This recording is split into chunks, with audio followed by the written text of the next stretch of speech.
Assalamu alaikum.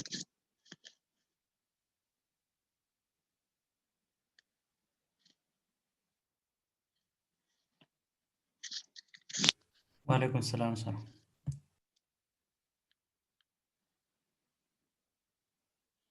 Okay, so welcome to the class of microwave engineering.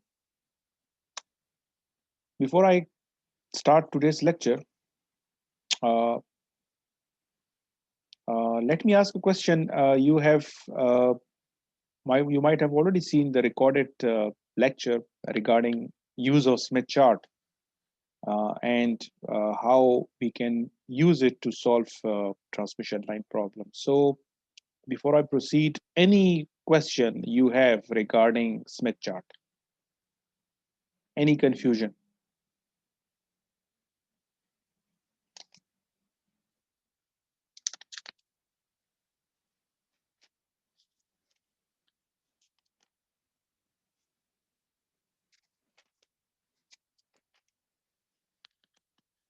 So it means you people have no question regarding Smith chart. Okay, so let me proceed with today's lecture now. Today I'm going to talk about one of the device that you have already seen in the lab of microwave engineering, and that device was given a name of slotted waveguide.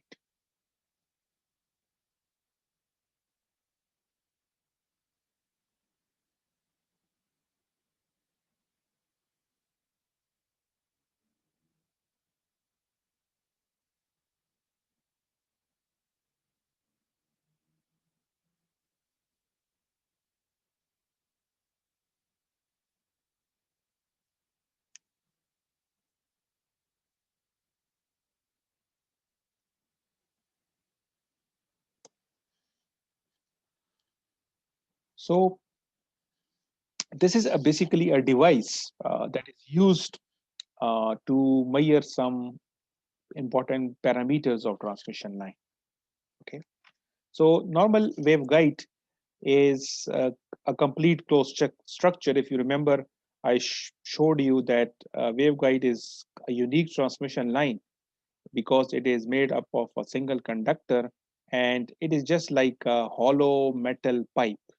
Okay, so if I want to show you a normal waveguide, so that waveguide is kind of let's say with a rectangular cross section. So this is how a rectangular waveguide look like. So it is closed from four sides. So it means this top wall, this bottom wall, and left and right, it is completely closed. It is only the signal can travel only through this point. Okay, so this is inside of waveguide. So you can uh, put something from this side and you get something on the other side. This is normal waveguide. Now we are talking about slotted waveguide. So this slot, what is the purpose of this slot? So if I want to measure something which is traveling inside this waveguide, so I cannot measure it because it is completely closed structure. Okay, but there is one device that we use, and that is having a slot at the top of the waveguide. So if you consider that you have the same waveguide now,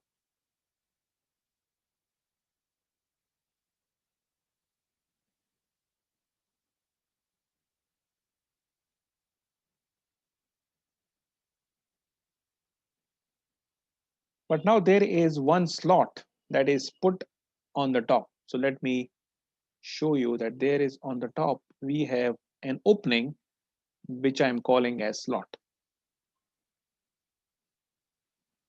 So this portion is slot. This one is normal waveguide, okay? So in normal waveguide, you don't have any slot or any opening, but now once we have slot, in other words, there is one window at the top of the waveguide, and now I can put some mirroring device inside this slot, and with the help of that mirroring device we can find out the magnitude of the electric field at different points along this waveguide. Unfortunately, due to closure of university, we couldn't perform experiments. But hopefully, after opening of university, we will perform number of experiments with the help of this slotted waveguide, and then you will get a hands-on experience of this particular device. Right now, we want to look at the theoretical uh, mm, concept of a slotted waveguide and how it is used to measure different quantities. Okay, so let me write the basic uh, properties of slotted waveguide.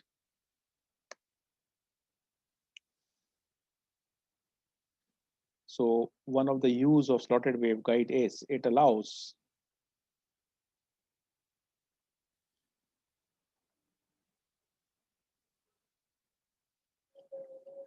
the sampling of the electric field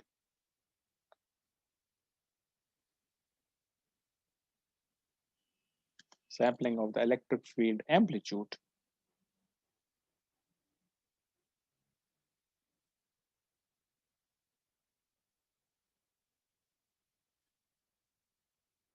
on a terminated line.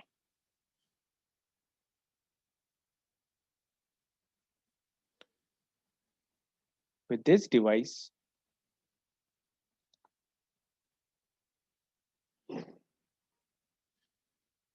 the standing wave ratio, that is represented as SWR, and the distance. Let me put also electric field or voltage so that we can make use of circuit theory as well as field theory. In circuit theory, we use voltage, and in field theory, we use electric field. So with this device, SWR, and the distance of the first voltage minimum from the load can be measured.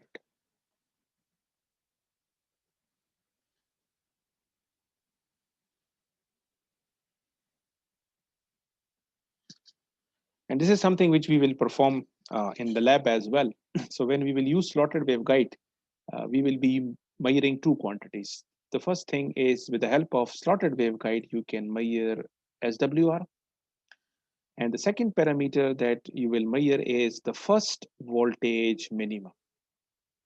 The first voltage minimum. So these are two quantities that we can measure with the help of slotted waveguide. And these two parameters will then be useful for us to find out the unknown impedance. So let me write the third statement about slotted waveguide.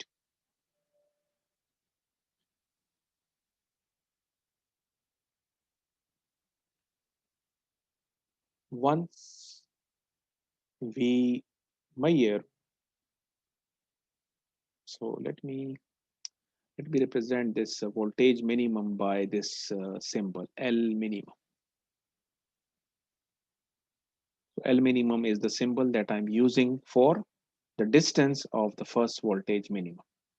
So once we measure SWR and L minimum, we can also determine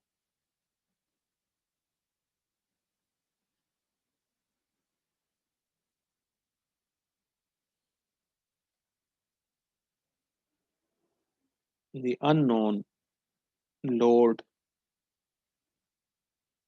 impedance. So there is one lab that we will perform after university opens, and that is we will have some impedance, load impedance, but we will not know what is the value of that impedance. So ZL will be unknown. So what we will do, we will make use of slotted waveguide. And with the help of slotted waveguide, we will measure two quantities, that is SWR and L minimum. And once we know L minimum and SWR, then we will be able to find out ZL. So let's find out what is the mathematical analysis of this situation. How SWR and L minimum will help us to find out ZL. Okay. So we already have one equation that we have derived, and that is the impedance equation. So if you remember, there is one equation that we have derived with the help of transmission line theory, and that was impedance equation. So the idea is, if there is a transmission line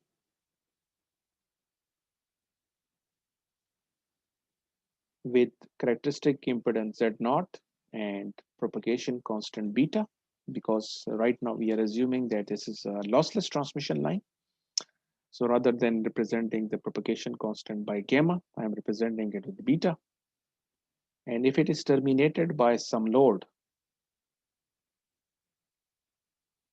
ZL, and if the length of transmission line is represented by L, and if I want to find out how much is going to be the impedance between these 2 points of transmission line, which we call as Zin. So Zin can be determined with the help of this equation that we derived maybe 2 or 3 lectures back. And there were two equations. One is this one, that Zn is equal to Z0 and 1 plus gamma e raised to power minus J2 beta L divided by 1 minus gamma e raised to power minus J2 beta L. This is one equation, and that's, if you remember, there is an alternate form of this equation as well, where Zn is equal to Z0 ZL plus J Z0 tangent beta L divided by Z0 plus J ZL tangent beta L. These are two representations for finding out how much is Zn. Okay. Now, using this equation, I'm going to find out ZL. So our problem is ZL is unknown. So how can I make use of this equation to find ZL? So if I want to find out the impedance ZL, so it means I am interested in finding out how much is the impedance between these 2 points. So now the value of L will become 0, because if length of transmission line is measured from this point, okay? So length is increasing. And when you reach over here, you have, so at this point, L is equal to 0. So what will happen to this equation? Let me use this equation. Okay, I'm using this one, this equation. So if you put L equal to 0, so this exponential factor will become 1. Similarly, exponential factor will become 1. So what you will get? When L becomes 0, this Zn becomes equal to ZL. So what is the alternate? What is the equation that we will get? So for L equal to 0, Zin can be called as ZL, and that will be equal to 1 plus gamma divided by 1 minus gamma into Z0. Okay, so this will become 1, this will become 1, and you will get. So now this equation is going to help us. So if I want to find ZL, of course, Z0 is always known. Transmission line that we have connected with the load, its properties will be known to us, okay? So Z0 is known to us, beta is also known to us. The only thing that is unknown in this equation is gamma. So once we know gamma, we will be able to find out ZL. Okay. But what is gamma? Gamma is a complex quantity and it has two parts. It has magnitude part and it has phase part as well. So if I want to find gamma and then substitute it over here to find out ZL, I must find out two things. I need to find out what is the magnitude of the reflection coefficient, and I need to find out what is the phase of the reflection coefficient. Okay. So now let's talk about the magnitude, how you will find out the magnitude.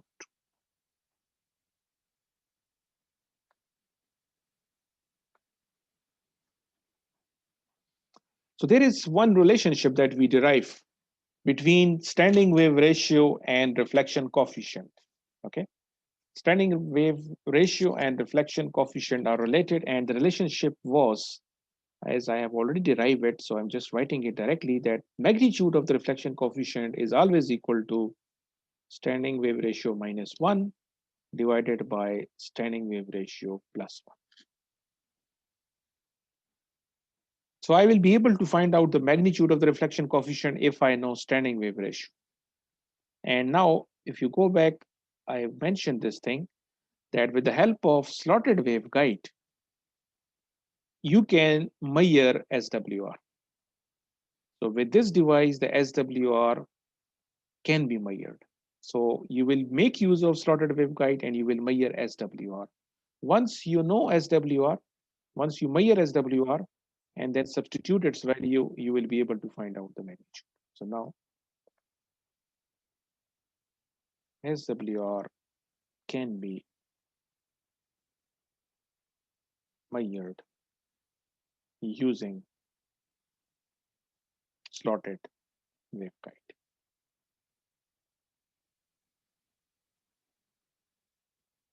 So once you measure SWR with the help of slotted waveguide, you substitute its value over here and you will be able to find out the magnitude. So magnitude part is now known to us.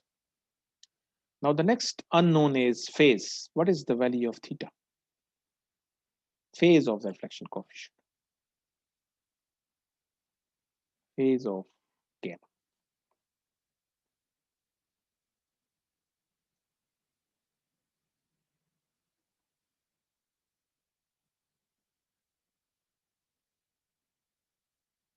Now, if you go back, with the help of slotted waveguide, we can measure what we can measure. We can measure the distance of the first voltage minimum from the load position. Okay, so in this figure, this is the load position. So when you move away, from the position of the load, so at some point there will be minimum voltage. Okay, so this distance can be called or can be represented by L minimum, the symbol that I am using it. So from the load position, when you move towards the source or generator, the voltage will change and there will be one point at which voltage will attain its minimum value. So let's assume that this is the point at which voltage is minimum. So this is the distance of the first voltage minimum, L minimum. So we can measure L minimum, but let's find out how L minimum is going to help us to find out this phase theta. Okay.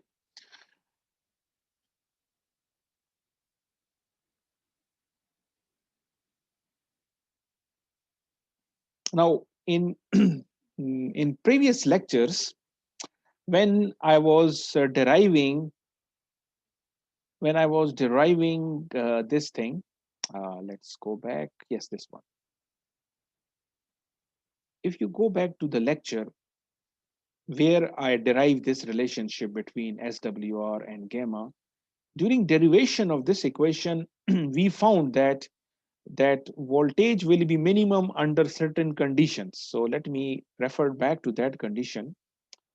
So let me write it down. We know that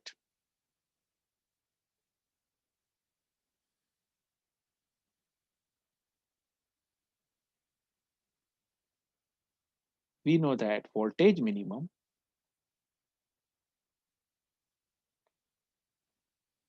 occurs when e raised to power j theta minus 2 beta L is equal to minus 1.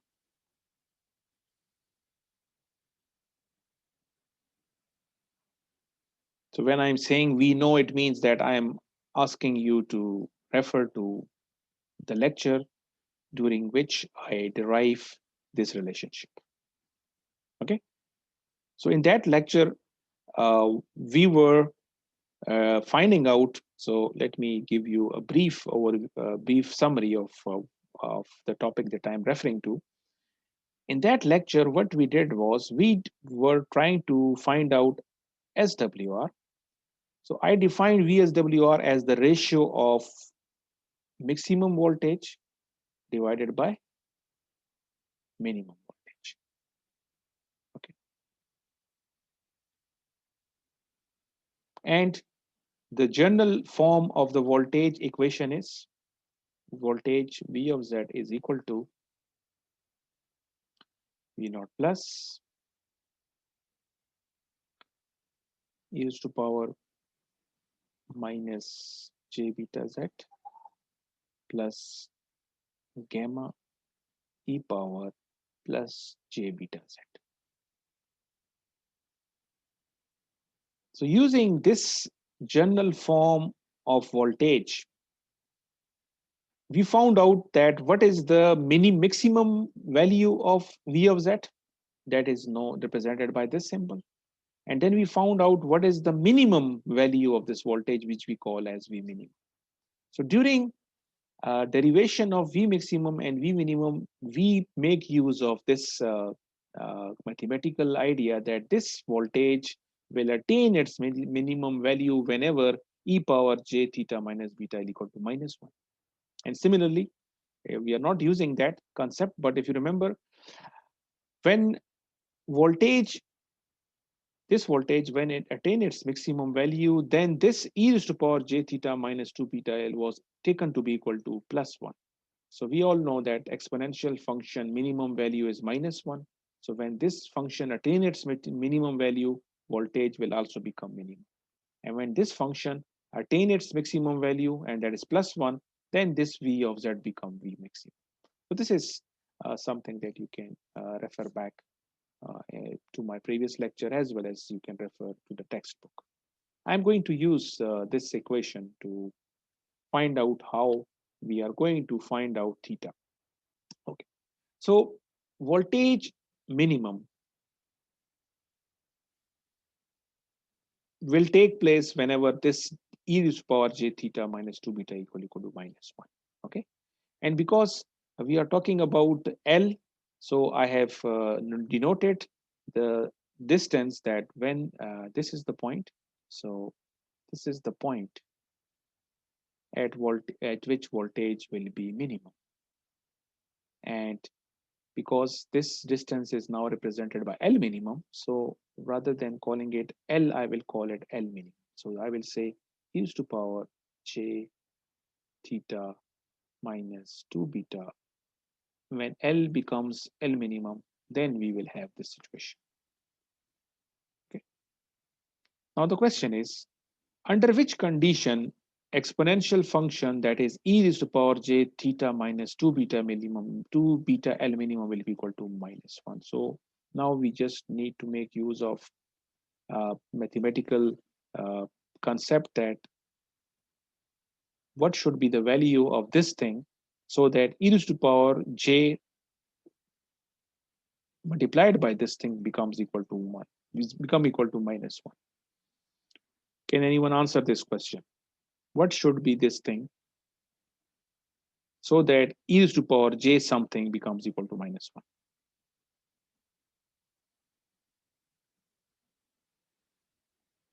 Anyone?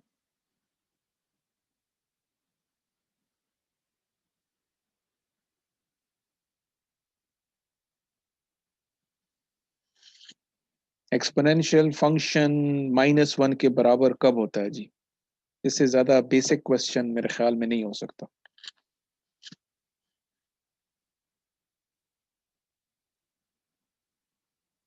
Sir 180 का angle हो जब। Yes. So it means that is the answer to this question. It means whenever theta minus 2 beta L minimum, whenever it is equal to pi.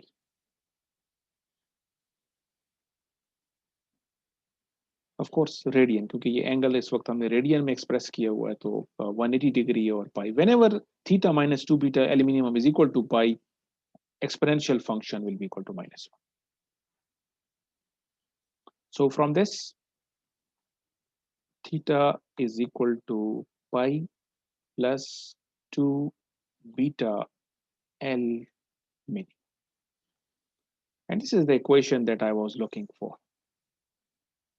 So हमारा task क्या था कि हमने reflection coefficient का phase find करना था, और अब हमारे पास रिलेशनशिप आ गई कि फेज ऑफ रिफ्लेक्शन कोफिशिएंट अगर हमने फाइंड करना है तो उसके लिए क्या फाइंड, कौन सी इक्वेशन यूज करेंगे? Pi plus 2 beta L minimum. L minimum हम कहाँ से फाइंड कर सकते हैं? एल मिनिमम हम फाइंड कर सकते हैं with the help of slotted waveguide. जो ये स्टेटमेंट मैंने दी थी, इसको अगर आप दोबारा से देखें, with this device the SWR and the distance of the first voltage minimum from the load can be measured. So SWR जो हमने measure किया होगा, उसको कहाँ पे हम यूज करेंगे? इस इक्वेशन में यूज करेंगे, और हम क्या चीज फाइंड कर लेंगे? हम magnitude of reflection coefficient find कर लेंगे। और जो एल मिनिमम हमने फाइंड किया होगा with the help of slotted waveguide, उसको यहाँ सब्स्टिट्यूट कर देंगे, और इसकी मदद से हम क्या फाइंड कर लेंगे? थीटा फाइंड कर लेंगे। तो हमने जो फाइंड करना था, दो चीजें हमने फाइंड करनी थी। इस इक्वेशन को यूज करने के लिए हमें एक तो मैग्नीट्यूड फाइंड करना था, और एक हमने फेस फाइंड करना। So once you know magnitude, once you know theta, you will be able to find out ZL. So जो हमने यहाँ पे स्टेटमेंट दी हुई थी, ये वाली, कि अगर हम SWR मैयर कर लें, अगर हम L मिनिमम मैयर कर लें, तो फिर हम क्या फाइंड कर सकते हैं? अननोन इम्पीडेंस फाइंड कर सकते हैं। ठीक है, इस स्टेटमेंट को अब मैंने मैथमेटिकल फॉर्म किस तरह साइन कर दी है कि ये जो स्टेटमेंट मैंने दी है कि SWR और L मिनिमम मैयर करने के बाद ZL हम कैसे फाइंड करेंगे, तो उसके लिए मैंने ये इम्पीडेंस इक्वेशन यूज की, Zn, जो हम पहले भी डिराइव कर चुके हैं। और फिर मैंने ये कहा कि ये जो इक्वेशन है, जिसको मैं इम्पीडेंस इक्वेशन कह रहा हूँ, इसका मतलब है कि मैं इस इक्वेशन को किसी भी इम्पीडेंस के लिए यूज कर सकता हूँ फाइंड करने के लिए। तो इस केस में मैंने क्या फाइंड करना था? मैंने ZL फाइंड करना था, लोड इम्पीडेंस फाइंड करना था।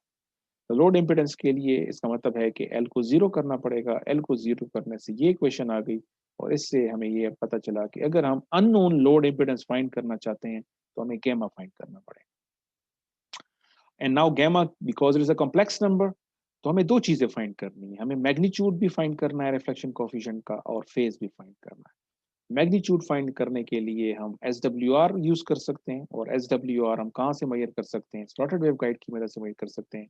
और इस तरीके से थीटा फाइंड करने के लिए हमें एल मिनिमम फाइंड करना है, और एल मिनिमम भी हम स्लॉटेड वेवगाइड की मदद से मेजर कर सकते हैं। ठीक है, so this is the use of slotted waveguide. So I will say L minimum can be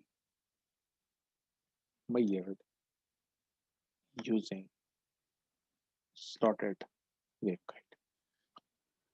सो ये जो मैथमेटिकल एनालिसिस मैंने किया है स्लॉटेड वेवगाइड का, ये फिर आप एक जब प्रैक्टिकल लैब परफॉर्म करेंगे, वहां पे ये कंसेप्ट यूज होगा। So at that time I will not be explaining this whole idea, I will be trying to apply this idea to the practical lab. So you should have a clear understanding कि ये मैं जो equations मैं लिखूंगा तो वो किस base पे लिख रहा हूँ।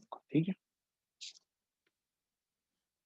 Now moving on to the next topic, and that is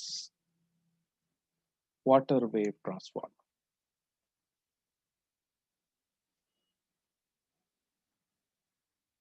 Let me abbreviate it as QWT.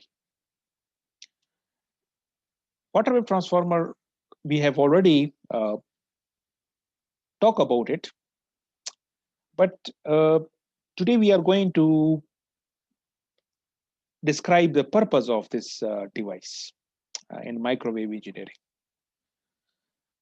इस वक्त जो हम क्वार्टर वेव ट्रांसफार्मर के बारे में आपको आइडिया मैंने दिया हुआ है वो ये दिया हुआ है कि quarter wave transformer is basically a transmission line having length equal to lambda by 4.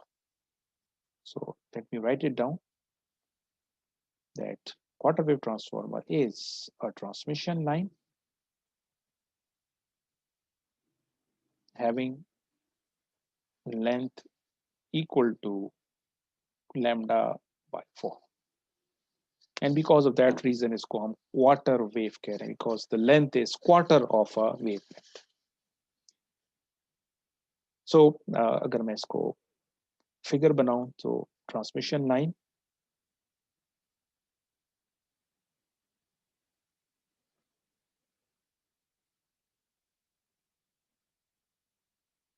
इसकी लेंथ लैम्डा बाय 4 हो इसको हम क्वार्टर वेव ट्रांसफार्मर कहते हैं.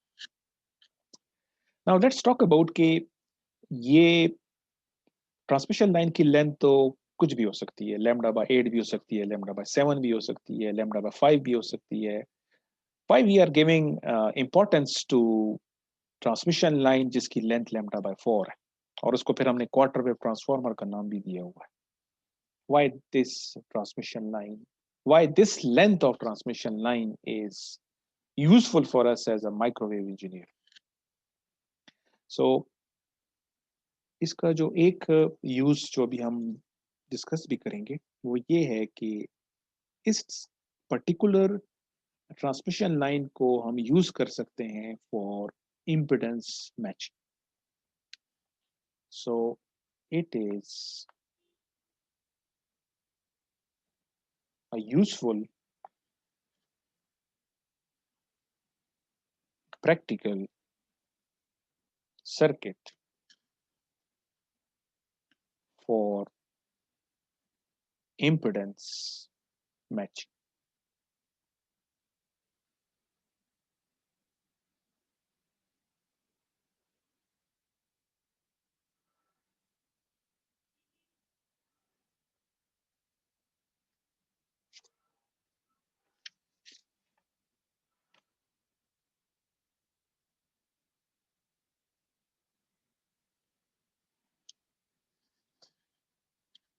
So practical point of view से क्वार्टर वेव ट्रांसफार्मर की इंपॉर्टेंस क्या है कि there will be a problem जिसको हमने इम्पीडेंस मिसमैचिंग का नाम दिया हुआ है. सो जब भी इम्पीडेंस मिसमैचिंग प्रॉब्लम होगा उसको सॉल्व करने के लिए आपको सर्किट डिजाइन करना पड़ेगा और वन ऑफ द सर्किट जो आप यूज कर सकते हैं वो है quarter wave transformer. Now impedance matching और इससे एसोसिएटेड जितनी भी चीजें हैं वो हम डिटेल में पढ़ेंगे जब हम नया चैप्टर स्टार्ट करेंगे. इस वक्त इस पर्टिकुलर क्वार्टर वेव ट्रांसफार्मर को मैं एक्सप्लेन करना चाहता हूं कि इसको किस तरीके से हम इम्पीडेंस मैचिंग के लिए यूज कर सकते हैं. ये किस तरीके से हमारे मिसमैच लोड इम्पीडेंस को मैच कर देगा. मैं उस पॉइंट ऑफ व्यू से इसको एक्सप्लेन करना चाह रहा हूँ. ठीक है ना. So let's look at the working principle of quarter wave transformer.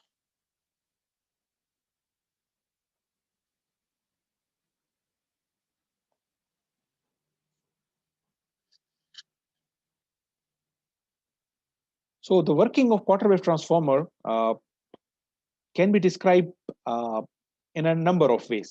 ठीक है. इसको एक्सप्लेन करने के इसके वर्किंग को हम डिफरेंट तरीकों से एक्सप्लेन कर सकते हैं. तो एक जो टेक्निक है मैं उसको एक्सप्लेन करता हूँ और जो दूसरा है वो फिर आप खुद बुक से इसको देख लेंगे. Once you understand this idea तो वो भी आपके लिए आसान होगा टू अंडरस्टैंड. सो पहले हम इसको अंडरस्टैंड करते हैं with the help of impedance view point. तो हम इम्पिडेंस को यूज करके इसके वर्किंग प्रिंसिपल को डिस्क्राइब कर सकते हैं. पहले मैं इसका सर्किट डायग्राम बना लेता हूं जिसके रेफरेंस से मैं फिर इक्वेशंस लिखूंगा. सो हमारे पास प्रॉब्लम क्या है. पहले हम प्रॉब्लम को आइडेंटिफाई कर लेते हैं कि किस प्रॉब्लम की हम बात कर रहे हैं जिसको हम फिर सॉल्व करेंगे with the help of quarter wave transformer. तो प्रॉब्लम हमारे पास क्या है. कि there is a transmission line, जो हमारी मेन ट्रांसमिशन लाइन है with characteristic impedance Z naught and phase constant beta. इस ट्रांसमिशन लाइन को जब हम एक लोड के साथ कनेक्ट कर रहे हैं, लोड इम्पीडेंस,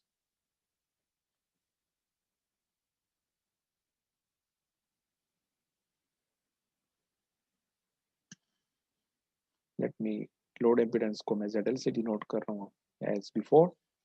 प्रॉब्लम हमारे पास क्या है कि ZL is not equal to Z naught. जो ट्रांसमिशन लाइन है, जो हमारा सिस्टम है, उसकी जो इम्पीडेंस है वो लोड के बराबर नहीं है।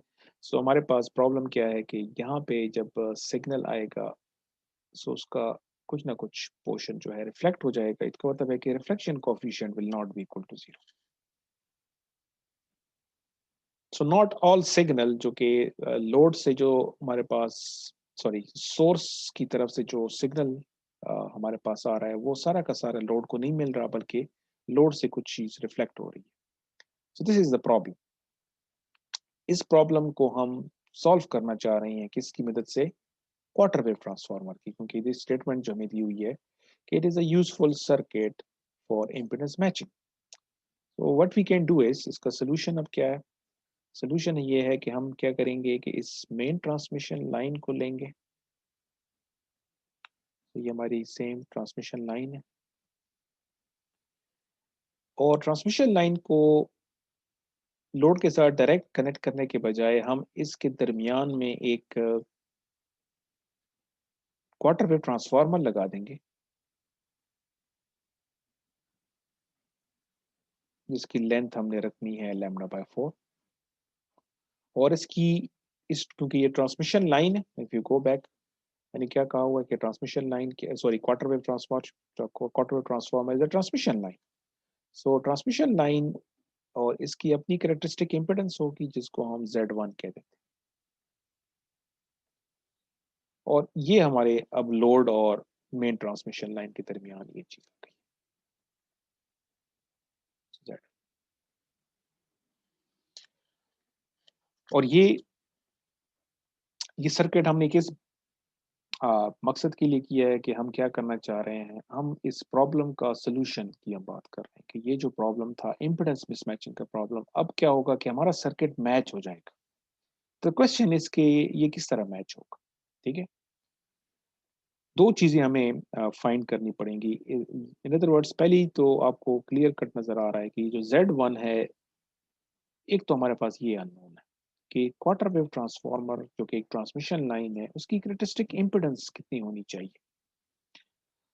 और दूसरा, क्योंकि हम कह रहे हैं कि ये हमारा सर्किट मैच हो गया, इसका मतलब है कि अब यहाँ से जो सिग्नल आएगा, जब यहाँ पे पहुंचेगा, उसको ऐसे फील होगा कि एज इफ सामने मैच लोड पड़ा हुआ है। इसका मतलब है कि रिफ्लेक्शन कोफिशिएंट यहाँ पे जीरो होना चाहिए।